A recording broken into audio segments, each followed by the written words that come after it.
नायब तहसीलदार इस्लामगढ़ चौधरी मोहम्मद अयूब की तरफ से ताजरों के साथ इत्तेकामेज़ रवैया के ख़िलाफ़ इस्लामगढ़ के ताजरों का बड़ा एहतजाजी मुज़ाहरा। इस्लामगढ़ बाज़ार में मुकम्मल शटर डाउन रहा, जबकि मीरपुर कोटली रोड ब्लॉक कर दी गई। मेन रोड बंद होने से गाड़ियों की लंबी कतारें लग गईं। हड़ताल के शुरका ने नायब तहसीलदार इस्लामगढ़ चौधरी मोहम्मद अयूब के तबादले और FIR वापस लेने का मुतालबा किया। ताजर नायब तहसीलदार के ख़िलाफ़ सख्त नारेबाजी करते रहे। अफसर माल मीरपुर मौका पर पहुंचाए, हड़ताल के शुरका से मुज़ाकरात किए। FIR को फ़िलहाल अल्तवा में रखा जाएगा। अफसर माल ने FIR वापस लेने की भी यकीन दहानी करवाई। ताजरों के वफद की डिप्टी कमिश्नर मीरपुर से मुलाकात तक हड़ताल मौखर कर दी गई।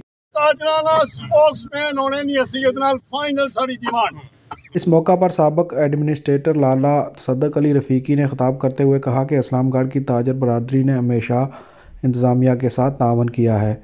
शहर की बेहतरी और तमीर और तरक्की के लिए इस्लामगढ़ की ताजर बरादरी ने हर दौर में बढ़ चढ़ कर हिस्सा लिया है। इस्लामगढ़ में पहले भी बहुत से अफसरान तैनात रहे, जिनका रवैया ताजरों और आम शहरियों के साथ मिसाली रहा है, लेकिन इस वक्त तैनात नायब तहसीलदार ने अखलाकी पस्ती का मुजाहरा करते हुए सरेआम ताजरों को गालियाँ दी, जो नाकाबिले बर्दाश्त हैं।